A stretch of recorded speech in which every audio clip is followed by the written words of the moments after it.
اور اللہ کسی قوم کی حالت نہیں بدلتا جب تک کہ وہ خود اپنی حالت نہ بدلے.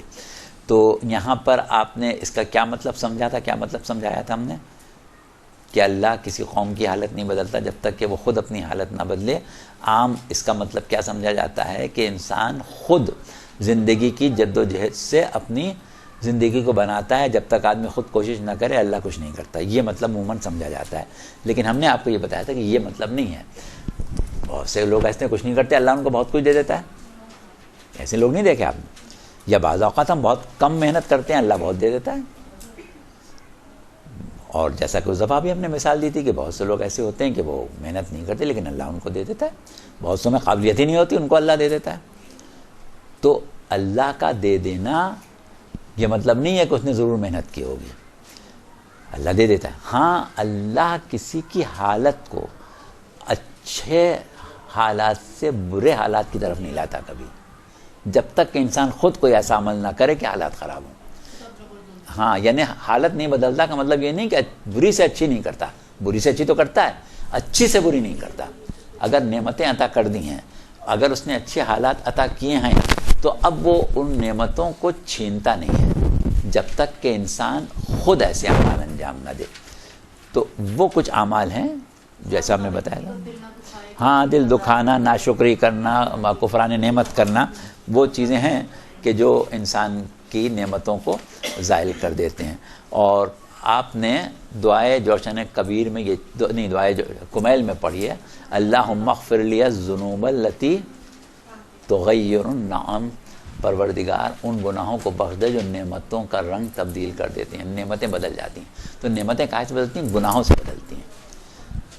اسی طریقے سے اللہم اغفر لی الذنوب التی تقطع الرجا، اللہم اغفر لی الذنوب التی تنزل البلا. تو کیا ہوا کہ بلائیں نازل ہوتی ہیں کہے سے؟ گناہ کی وجہ سے. نعمتیں بدل جاتی ہیں گناہوں کی وجہ سے. امیدیں ٹوٹ جاتی ہیں گناہوں کی وجہ سے. اللہ نہیں توڑتا. تو اب ہم اللہ سے امید رکھیں اور اللہ کا گناہ بھی کریں تو یہ امید رکھنا جو ہے یہ پھر صدق دل سے نہیں ہوئی.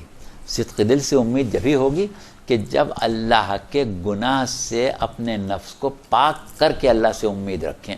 اور ورنہ اللہ سے امیدیں رکھیں، اللہ ان امیدوں کو پورا کرنے والا تھا، لیکن ہم نے اس رشتہ عبد و معبود کو توڑ لیا اپنی معصیت سے، تو جس کی وجہ سے ان گناہوں کی وجہ سے امیدیں ٹوٹ گئیں.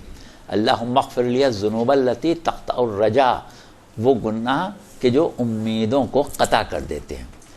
ہر گناہ قطع کرتا بھی نہیں، یہ بھی ایک عجیب بات ہے، کیونکہ یہاں گناہوں کی طرف نشاندہی کی جا رہی ہے کہ وہ گناہ جو امیدوں کو توڑتے ہیں. ہر گناہ نہیں توڑتا، بعض گناہ ہیں جو امیدوں کو توڑ دیتے ہیں، بعض گناہ ہیں جو نعمتوں کا رنگ بدل دیتے ہیں، بعض گناہ ہیں جو سیکھے ہوئے علوم پر نسیان طاری کر دیتے ہیں. بہت سیکھا، بہت پڑھا، بہت بڑے عالم ہو گئے، لیکن کچھ ایسے گناہ کیے سب بھول گئے، کچھ بھی یاد نہیں. تو یہ مختلف قسم کی معصیتیں ہیں، کیونکہ رشتہ بین العبد والمعبود جیسے ہی ٹوٹے گا ویسے ہی یہ خرابیاں جو ہیں وہ پیدا ہونا شروع ہو جائیں گی. تو رشتہ اللہ سے مضبوط رکھ کے اس پر توکل کیا جائے تو وہ توکل جو ہے ہمیشہ کامیاب ہوتا ہے. برحمتك يا أرحم الراحمين وصلى الله على محمد وآله الطاهرين.